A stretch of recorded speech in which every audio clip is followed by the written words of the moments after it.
आणि मी जर आता त्याच्यासाठी जर वेळ दिला ना, तर परत काय होईल की टॉपिकला कमी वेळ राहील. तर टॉपिकला चालू करू. पहिल्यांदा माझं नाव सुजाता अनिल गाठ, हुपरीहून आहे. बाय बॅकग्राऊंड महिला शेतकरी आहे. म्हणून आजचा विषय आहे सद्यस्थितीतील आहार. कारण का की या स्थितीमध्ये माझा एक्सपिरियन्स आधीमध्ये येईल तुम्हाला. कारण एक्सपिरियन्सला हो सुमित सर म्यूट करा, विसरून गेले मी. All mute. अनम्यूट करा तुम्ही. येस. तर माझा एक्सपिरियन्स मध्ये मध्ये तुम्हाला येईल. म्हणजे ऍक्च्युली शतायुषी आणि हा ग्रुप कसा मला भेटला आणि ग्रुप दुसरा भेटला, पण आपण का त्याचं नामकरण केलं शतायुषी, ह्या सगळ्याबद्दल कळेल. तेवढ्या डिवोशन का काम करतो, म्हणजे ह्याच्या पाठीमाग काय उद्देश आहे, की आज तुम्ही ऐकायला लागलाय की प्रत्येक व्यक्ती ना स्वतःच लॉजिक लावत असते. आपल्या हातामध्ये काय गोष्टी आहेत ना, त्या तो खरा समजत असतो. पण आता माझी जी स्थिती आहे ना, ती त्याच्याच मुळे आहे, हे स्वीकारायला तयार नसतो. आणि हे स्वीकारायला का तयार नसतो, तर त्याच्या पाठीमाग अज्ञान. आणि हे अज्ञान दूर व्हावं, हा या व्याख्यानमालेचा उद्देश आहे. जागतिक योग दिनानिमित्त ही व्याख्यानमाला आपण घेतल्या आधी. कारण का, ही योगाचा वर्ग फक्त उद्या घेतल्यानंतर जागतिक योग दिन सेलिब्रेट होतो का? नाही. हे आपल्या जीवनाचा एक अविभाज्य घटक बनायला पाहिजे. म्हणजे काय, तुम्हाला असं वाटेल की जागतिक योग दिनानिमित्त ही व्याख्यानमाला घेतल्या म्हणजे योग म्हणजे फक्त आसन आहे. नाही. ही जीवनाची सगळी नीतिमूल्य, एक आदर्श व्यक्तिमत्व, एक आदर्श व्यक्ती बनवण्यासाठी ज्या ज्या गोष्टी लागतात ते म्हणजे योग. ह्याच्यामध्ये यम आहे. ह्याच्यामध्ये आपण समाजामध्ये वावरताना कसं वावरावं हे सांगितलंय. म्हणजे तुम्ही कुठल्या गोष्टींचं पालन करावं. अहिंसा, सत्य असते, ब्रह्मचर्य, अपरिग्रह, ह्या गोष्टींचं तुमच्याकडं पालन व्हावं. ह्या गोष्टींचं आपण जर पालन करायला लागलो तर किती आदर्श समाजाने तुम्ही आदर्श व्यक्तिमत्व असाल. त्याच्यानंतर नियम सांगितला. अष्टांग योग आहे तो, 8 अंगांनी युक्त आहे. नुसतं आसन म्हणजे योग नव्हे, हे लक्षात घ्या. खूप लोकांना वाटायला लागले उद्या सुट्टी आणि उद्या आपले आसनं नाहीये. आसनं म्हणजे योग नव्हे. आसनं म्हणजे त्यातला एक पार्ट आहे. ते फक्त त्याचं प्रतीक आहे. तुम्ही उद्या खूप चांगलं बोला, कुणाशीच वैर करू नका, मनामध्ये वाईट विचार आणू नका. तुम्ही योगा डे सेलिब्रेट करा. तिथं फक्त हात आणि पाय हालचाल केलं तर योग नाहीये. त्याच्यानंतर दुसरं अंग योगाचा आहे नियम, शौच, संतोष, तपस, स्वाध्याय, ईश्वर प्रणिधान.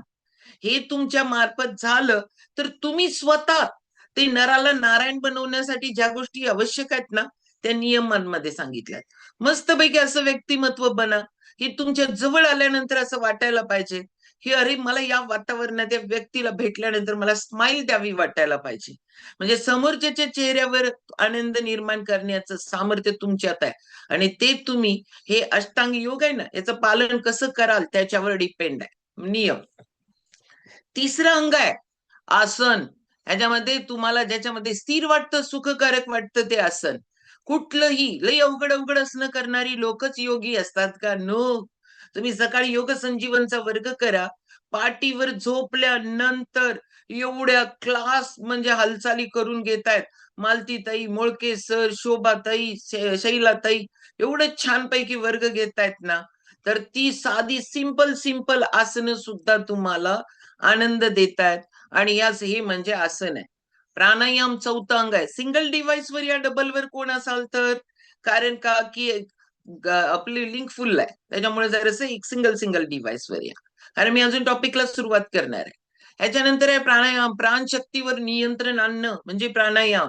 प्रत्याहार, इंद्रियांच्यावर नियंत्रण आणणं म्हणजे प्रत्याहार. जे विजय संघा सरांना चहा आवडत होता, सुजाता घाटला पण अति चहा आवडत होता, कारण ती बनवत्या पण खूप भारी. कारण आता येत नाही, कारण प्रॅक्टिस बंद तर परफेक्टनेस कमी.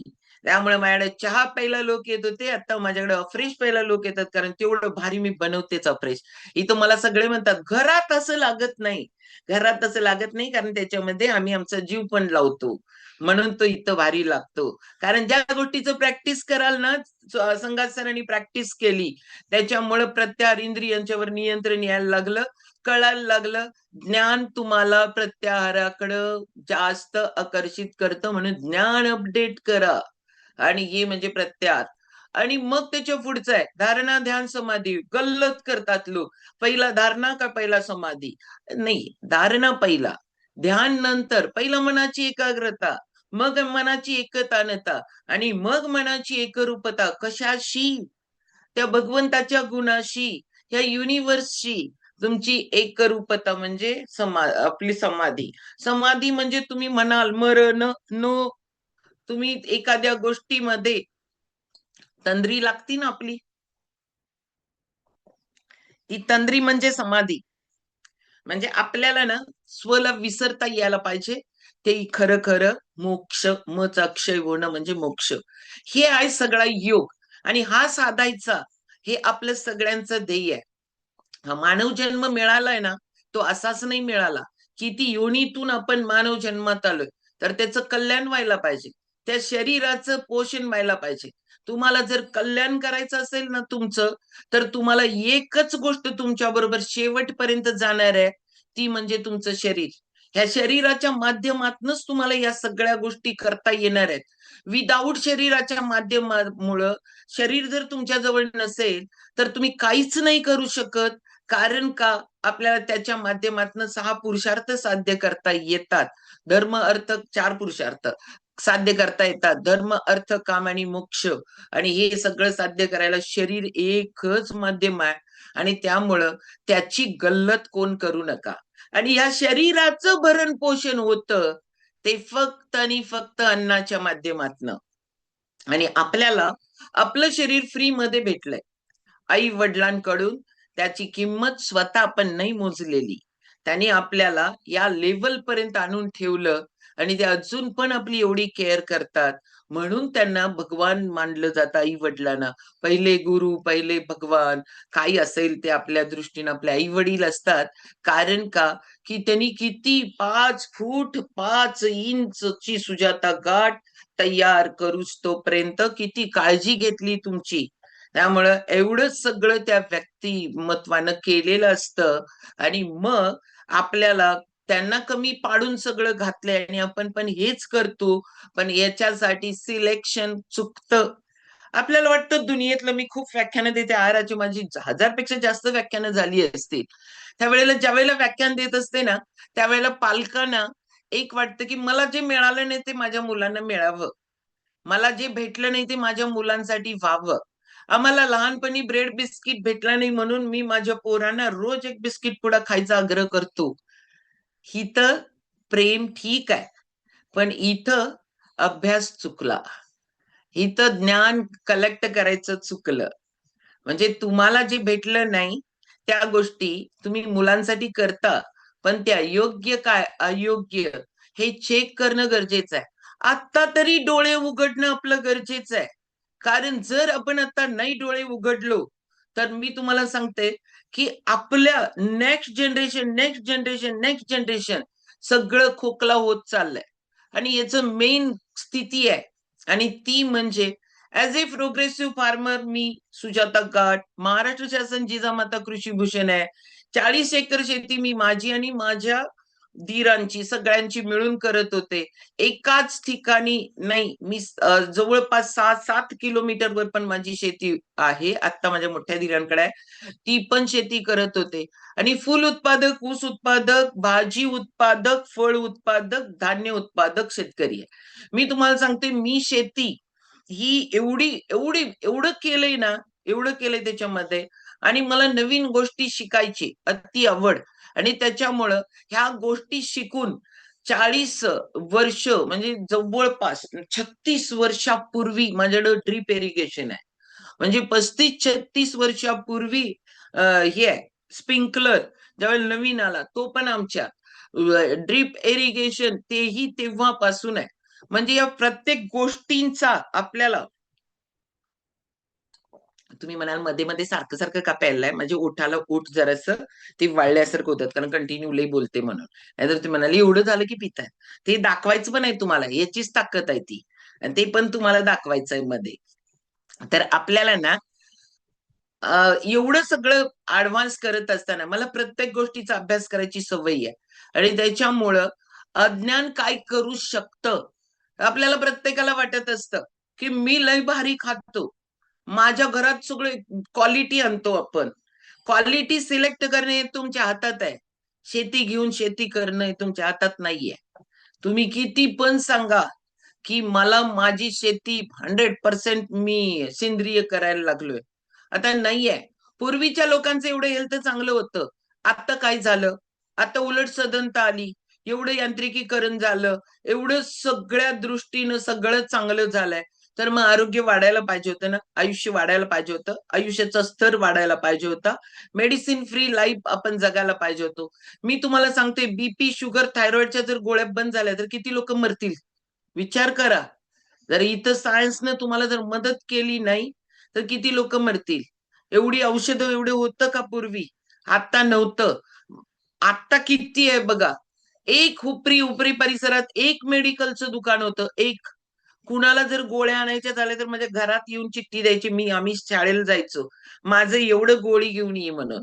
त्याच्यामुळे एक दुकान होतं. आता तुमच्या छोट्या छोट्या गावात किती दुकान आहे? याचा अर्थ आरोग्य चांगलं राहायला लागले का? नाही, बिघडायला लागलंय. आणि याचं मूळ कारण आहे ते म्हणजे शेती. आणि शेती, आता तुम्ही म्हणाल शेतकऱ्यांच्या डोक्यावर खापर फोडाल. नाही, तिथं काय आता करणार काय आम्ही तरी? कारण का की लोकांना कष्ट कमी पडायला लागले. लोकांचा जीवनाचा स्तर उंचावलाय. आणि जीवनाचा स्तर उंचावल्यामुळं लोकांना जनावर पशुपालन नको झालंय. कुणाला शेण काढायला आवडते, कुणाला त्यांना जाऊन चारा द्यायला आवडतंय, कुणाला पाणी द्यायला आवडतंय, कुणाला त्यांचं दूध काढायला आवडतात. एक लात बसली तर काय होते माहितीये का? त्याच्यामुळं हे सगळं काय नाही. आणि दिवसभर अंगावर सगळे असेच घाण कपडे घालून फिरायचंय. आवडतं तुम्हाला? तुमच्या नेक्स्ट जनरेशन हे सगळं करायला लागलंय? बिलकुल नाही. 24 तास आपण ज्या वेळेला हे सगळं उठाठेव करतो, ह्याच्यातले 8 तास उन्हामध्ये तुम्हाला काम करायचंय. पंचमहाभूतांच्या सानिध्यात उन्हामध्ये काम करायचंय. सूर्याचा प्रकाश, सगळं वारं, हे सगळं झेलायचंय. किती लोकांना करावंसं वाटेल हे काम? ह्या कामाला सगळे लोक हे कमी क्वालिटीचं काम समजायला लागले. त्यामुळे घरात बसून काय करता येईल ते करायला लागले. आणि याचाच परिणाम शेतीवर झालाय. कारण हा माइंडसेट आहे. आपल्याच मुलाने या गोष्टी करावं. कुणाला वाटतंय? सुजाता काटला वाटतंय माझी पोरं शेती करावी? बिलकुल नाही, कारण तिथं लई कष्ट आहे. मग मला स्वतःला वाटतंय अनिश्चित भरपूर आहे. रेट माझ्या हातात नाहीये. मला कसं वाटेल माझ्या पोरांनी ते करावं म्हणून? मी करते तरी मला वाटत नाही. मला अवेअरनेस आहे. मला स्वतःला वाटत असतं हे बदलायला पाहिजे, हे बदलायला पाहिजे. पण शिवाजी महाराज दुसऱ्याच्या घरात जन्माला यायला पाहिजे, माझ्या घरात नको. ही प्रत्येकाची मानसिकता आहे. आणि त्याच्यामुळं हे पूर्ण निसर्गाचं चक्र बिघडायला लागलंय. निसर्गाचं चक्र एवढं बिघडायला लागलंय ना, त्या जमिनीला जे मी आता हे दोन्ही गोष्टी बोलल्या ना, जनावर कमी आहेत, जनावरांची संख्या कमी झाली, पशुपालक कमी झाले, जे झाले ते कमर्शियल आहे, ते सगळं केमिकल वापरायला लागले.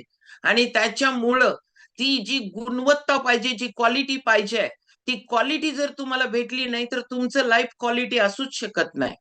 ह्याचं सगळ्यात मेन पशुपालन कमी झालं. आणि त्याच्यामुळं ती जी विष्ठा जनावरांची जी शेताला भेटायची ती भेटत नाहीये. आणि निसर्गाचं चक्र आहे. तुम्ही फक्त वरचं मलई खाता. दोन गोष्टी जे निसर्गातनं जे जे येतं ते फक्त पशु आणि मानव, या दोन, पशु पक्षी आणि मानवाला उपयोगी पडणारच असतं. मग त्याच्यामध्ये जे काही फळं फुलं काय असतील ते तुम्ही यूज करता. त्याचं जे काय देठ पाला काय आहे ते जनावर यूज करतात. आणि तेच परत शेणाच्या स्वरूपात त्याच जमिनीत जातं. आणि त्याच्या आणि बियाच्या स्वरूपात तुम्ही खाता ते परत त्याच जमिनीत जातं. आणि ह्या दोन गोष्टींमुळं त्याची क्वालिटी मेंटेन करता येते. पण आज जनावरच कमी झाली. जनावर कमी झाल्यामुळं तिथं शेणखत मिळत नाहीये. शेती ही 3 पद्धतीनं होते. एक सेंद्रिय, एक जैविक आणि एक रासायनिक. या 3 पद्धतीशिवाय वेगळी शेतीच होत नाहीये. आता सेंद्रिय शेती म्हणजे काय? जे काही तुम्ही खत मिळतं खताच्या स्वरूपात, ते बकरीचं असू दे, कोंबडीचं असू दे, माणसाचं असू दे, अगर जनावरांचं असू दे, ह्या सगळ्या स्वरूपात जमिनीला खत भेटत असतं. आणि हे खत ज्या वेळेला जमिनीत जातं ना, त्यावेळेला त्याच्यामध्ये बॅक्टेरिया काउंट वाढतो. त्याला म्हणतात जैविक शेती. ही जर जीवाणू तुम्ही सेंद्रिय कर्ब जमिनीला भेटला नाही तर जमिनीला जीवाणू जमिनीमध्ये हे तयारच होत नाही. आणि जीवाणूंचा रोल आहे. तुम्ही सेंद्रिय कर्ब दिलं जमिनीला, पण जीवाणू जर तिथं बॅक्टेरिया काउंट कमी पडला, तर त्या सेंद्रिय अर्क जो असतो त्या सेंद्रिय कर्बाचं रूपांतर अन्नामध्ये त्या झाडाला रोपाला घेण्या येण्यापर्यंतच जे काम आहे ना, ते बॅक्टेरिया पचवून त्याला देत असतात. साधं उदाहरण. आणि ते बॅक्टेरिया काउंट कमी पडल्यामुळं अन्नाला याला पोषण होत नाही. आणि ह्याच्याच मध्ये मग सेंद्रिय शेती आली, रासायनिक आली. ह्याच्यामध्ये डायरेक्ट हे डायरेक्ट तुम्ही त्याला खत देता, ते डायरेक्ट त्याला घेता येतं. आणि त्याच्यामुळं बॅक्टेरिया काउंट जमिनीतला कमी झालाय. आणि हे जमिनीतला कमी झाल्यामुळं आपल्या अन्नाची क्वालिटीच नाहीये. तुम्ही कितीही पैसे देऊन आणला तरी सुद्धा त्या अन्नाची क्वालिटी ती राहत नाहीये. ह्याला कारण आहे जमिनीतलं कर्बाचं प्रमाण कमी, जमिनीतला बॅक्टेरिया काउंट कमी, जमिनीतलं कर्बाचं प्रमाण आणि बॅक्टेरिया काउंट कमी झाल्यामुळं जमीन हार्ड बनायला लागल्या, हार्ड. त्याच्यामुळे बैलाने नांगरणारी माणसं सुद्धा त्या गाडीला जुंपून नांगरत होते पहिला, ते आता ट्रॅक्टरनं सुद्धा तेवढी मशागत होत नाहीये. आणि याचं मेन कारण आहे आपण आपण कारण आपण हे ज्ञान घेत नाहीये. मग तुम्ही म्हणाल आता आम्ही जनावर पाळायला सुरुवात करू का? नाही, तुम्हाला नाहीच पाळता येणार आहे, मला माहिती आहे. आणि तुम्ही नुसता घरात एक विषय बोलला, 2 म्हशी घेऊया काय म्हणून, तुम्हाला खुळ्यात काढतील, खुळ्यात.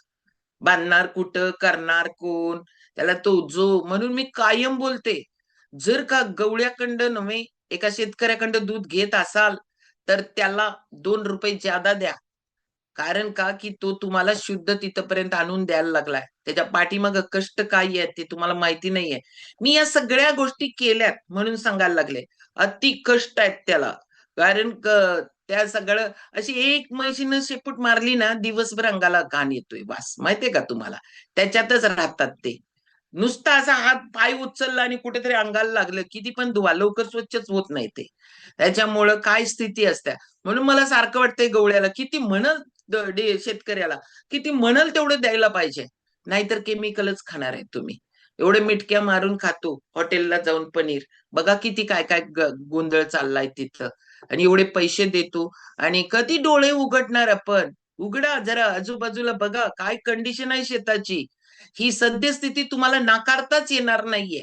मग ही सद्यस्थिती नाकारता येणार नाहीये ना, ह्याच्या पुढचा कर सांगतो. रासायनिक शेती जी सांगितली, त्या रासायनिक मधले त्या पिकात रासायनिक अंश येतात म्हणजे येतात.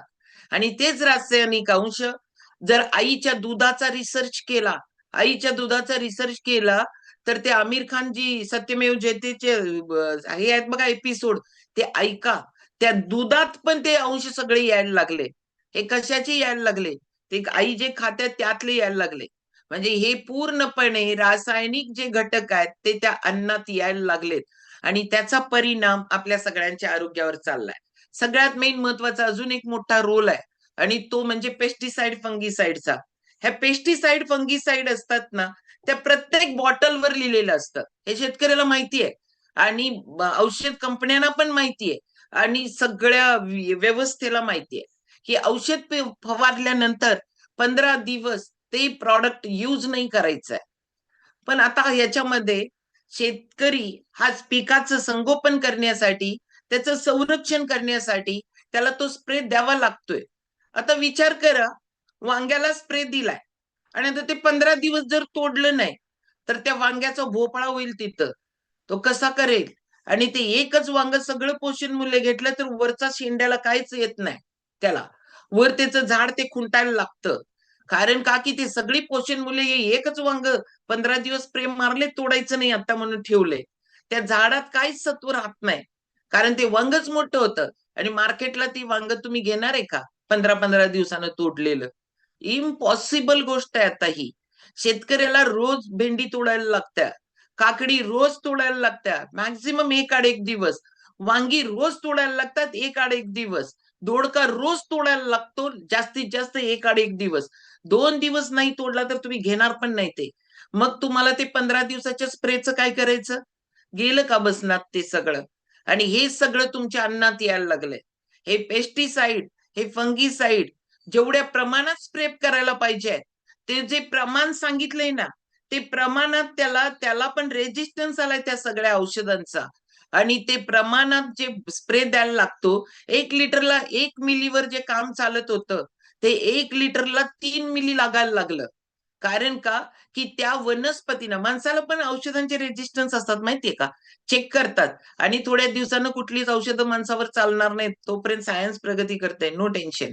पण तरी पण आपल्या स्वतःला जसा रेजिस्टन्स असतो ना, तसं त्या वनस्पतींना पण काही डोसचा रेजिस्टन्स. मग डॉक्टर कसं डोस वाढवून देतात, तसं एमएससी वाले, ॲग्रीचे दुकानदार हे सगळे डोस वाढवून देतात एक्सपर्ट लोकं. 1 मिली चालेना, चला 2 मिली टाका. म्हणजे काय असतं माहितीये का? कॉम्बिनेशन तिथंच माणसासारखंच आहे सगळं.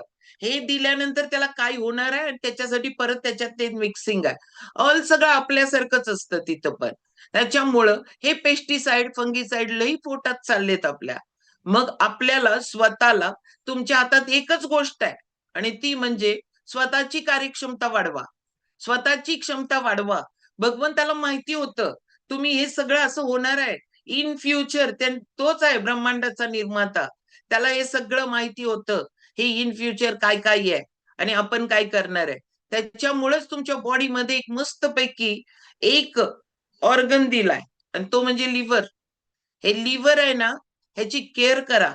कारण हे लिव्हर तुमचं सगळे टॉक्सिक सगळं बाहेर काढायचं काम करत असतं. पण कधी करणार? जर का त्या लिव्हरला काय लागतंय ते व्यवस्थित दिला तर करणार. त्या लिव्हरला लागतंय तसं माहोल क्रिएट केला तर भेटणार. इथं लोक 1-1 पर्यंत आणि 11 वाजता जेवतात, 10 वाजता जेवतात, 11 वाजता जेवतात. 11ला जेवणार आणि मग तुम्ही 1ला झोपणार. तोपर्यंत लिव्हरचं जे काम करायला जे काही पाहिजे होतं ते माहोल बॉडीमध्ये राहीलच नाही. मग आता तुम्ही कधी अवेअर होणार? सुजाता घाट सारखं सगळं बिघडल्यानंतर. सगळं बिघडलं, स्वतःला इतके आपण सगळे शहाणे समजतो ना, इतका ऍटिट्यूड असतो आपल्याला. मी करायला लागले ते बरोबर करायला लागले, मला कुठल्या ज्ञानाची गरज नाही, मला कुठल्या वस्तूची गरज नाही. मी जे करायला लागलोय तेच बरोबर आहे. मला काही घ्यायची पण गरज नाही. पूर्ण कान हे सगळं बंद करून बसलेत. सोयीच्या वेळेलाच कान ओपन ठेवतात, बाकी सगळ्या वेळेला बंद केलंय.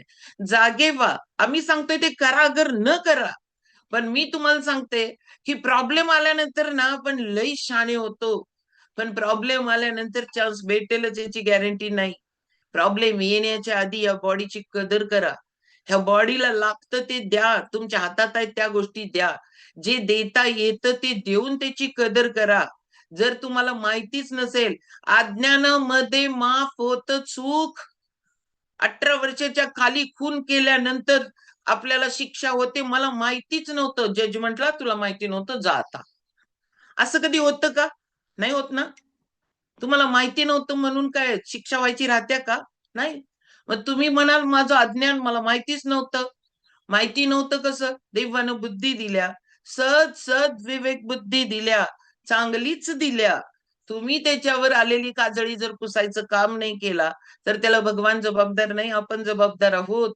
मग आपण हे सगळं काम आपल्या हातनं व्हायला पाहिजे. आपणच जागे व्हायला पाहिजे. कोण नाही जाग करणार आपल्याला. पण स्वतःच्या बॉडीवर आल्यानंतर, आली अंगावर घेतली शिंगावर, असलं काय होत नसतंय. मी तुम्हाला सांगते. इथं ना, इथं लई पुण्य कमवायला लागतंय. त्या वेळेला लाईफ सेव्हिंग काहीतरी आपल्याला भेटतंय. तुम्हाला वाटेल मी केलेल्या कर्मामुळं मला स्वतःला या पेस्टिसाइड, फंगीसाइडच्या सानिध्यात राहिल्यामुळं मला 2004 ला कॅन्सर डिटेक्ट झाला. त्याच्या आधी जी सुजाता घाट हे व्यक्तिमत्व होतं, ते योग पंडित होतं, योग प्राध्यापक होतं, नॅचरोपॅथिस्ट होतं. तिच्याकडे एक्सपिरियन्स योगाचा होता. खाणं स्वतःच बनवत, म्हणजे काय, शेती स्वतः करत होती. असला ॲटिट्यूड, लय भारी खातो, लय भारी करतो, घरात जनावर आहेत, फळाची एवढी झाडं आहेत, हे आहे, ते आहे. हे काय येत नाही नंतर. हे तरी पण माझं जे राहत होतं त्याच्याकडे माझं लक्ष नव्हतं. मी पेस्टिसाइडचा एवढा स्प्रे द्यायचे. जे करतात ते तुम्हालाच येतं पहिल्यांदा. लक्षात ठेवा. आणि मी हे सगळं तणनाशक, हे सगळं स्प्रेचं पेस्टिसाइड, फंगीसाइड ह्या सगळ्याचा वापर केलेलंच खाल्ल्यामुळं मला स्वतःला कॅन्सर झाला. पण त्या वेळेला सुद्धा बदलायला तयार नाही. आता सुद्धा बीपी आहे, शुगर आहे, थायरॉइड आहे, वजन जादा आहे, काही गाडीभर प्रॉब्लेम आहेत, पण बदलायला तयार नाही. तुम्ही आणि मी काही वेगळे नाही. तसंच होती सुजाता गाठ. ही ती ऐकायला तयार नव्हती. तिला किती वेळा सांगितलं, ये ऐक बघ कर ऍटिट्यूड, योग पंडित, योग प्राध्यापक आणि मी लई शानी असं प्रत्येकाला वाटतं.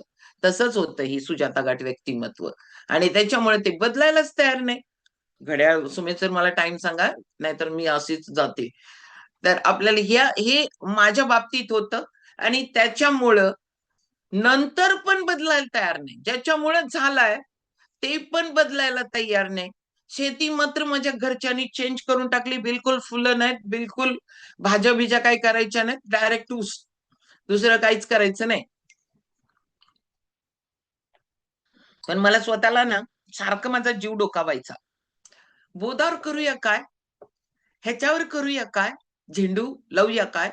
माझ्या नवऱ्यानं मला सांगितलं 2004 ला आम्हाला झेंडू फोडल्यास, आता बिलकुल झेंडू नाही आणि काय नाही, असलं काय करायचं नाही.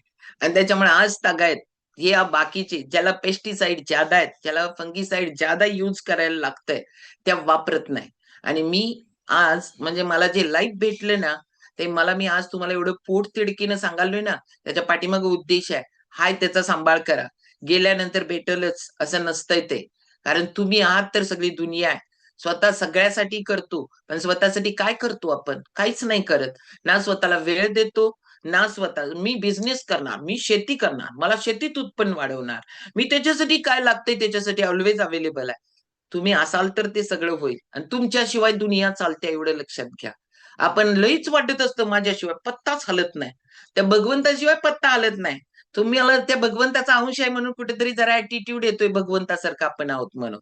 त्याला ठेवा बाजूला, स्वतःची प्रगती करा. स्वतःला क्वालिटी 1 तास वेळ द्या. स्वतःला क्वालिटी 1 तास वेळ द्यायला लागलाय, सिलेक्ट करा. काय खायला पाहिजे, काय नाही खायला पाहिजे, नॉलेज अपडेट करा. ज्या गोष्टी पटतायत त्याच्यासाठी प्रयत्न करा.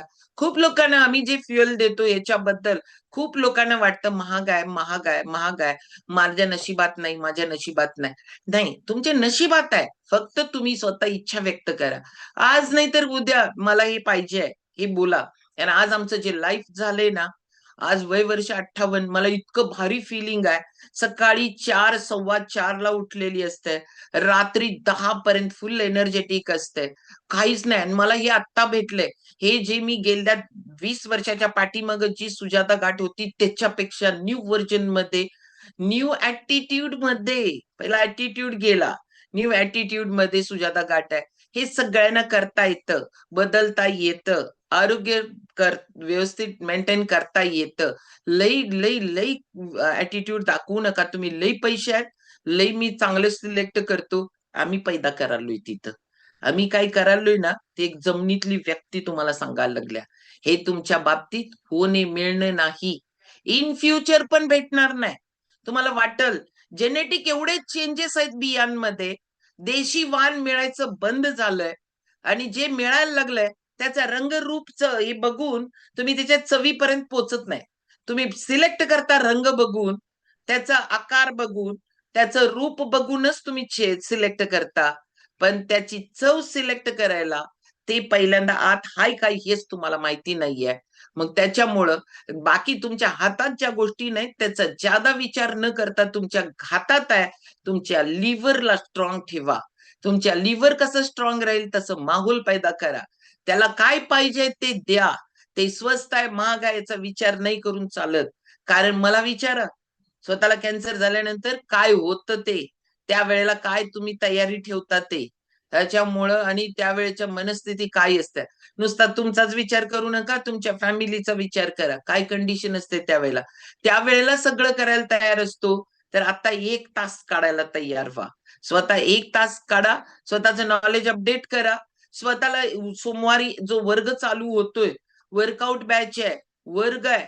तुम्हाला सगळ्यांना वाटेल 5:30 म्हणजे लईच आहे, 5:45 नवीन वर्ग होतोय म्हणजे लईच आहे. 8 दिवसाचं नियोजन करा. करा या सगळ्या गोष्टी. आणि बरोबर 6:45 वाजता ओंकार साधना लावून तरी ठेवा. घरात वातावरण कसलं होतं, ह्याच्या पाठीमागे जे मानसशास्त्र आहे, ह्याच्या पाठीमागे शास्त्र आहे, दोन्ही पण आहे. आणि या दोन्हीचा वापर जर केला तर आपला लाईफ, आपल्या फॅमिलीचं लाईफ, नेक्स्ट जनरेशन, आपला समाज आदर्श बनव. तुम्ही म्हणाल आमचं सगळं झालंय, आम्हाला सगळं भारी भेटलंय, पण तुम्हाला का सांगायला लागलोय? आम्ही तुमच्या बरोबर राहतो. आम्ही तुमच्या बरोबर राहतो, आम्ही समाजाबरोबर राहतो. ह्या समाजाचं पण आम्ही देणं लागतो. तर आमच्या अवतीभोवती रडणारी झाली तर पुढे रडणारे आम्ही पण असतो. 4 रडणारी झाली तर 5वा आपल्याला रडायला भाग पडतं. ते आमच्या लाईफमध्ये यावं, नाही यावं म्हणून आम्ही आदर्श समाज कसा घडवायचा, आदर्श हेल्थ कशी द्यायची, ह्याच्यावर शतायुषी काम करायला लागल्या. तुम्ही म्हणाल न्यूट्रिशनवर काम करता. काय संबंध नाही. योगाच्या वर्गाला काय पैसे घाललोय का? नॉलेजला काय तुम्हाला कुठं रोखलंय का? तुम्हाला जे जमतं ते तरी करा. म्हणजे आमचा प्रयत्न खूप प्रामाणिक आहे. आमचा प्रयत्न शुद्ध आहे. आम्हा लोकांना भगवंतानं जे लाईफ दिलंय ना, त्याच्याबद्दल आम्ही कृतज्ञ आहोत.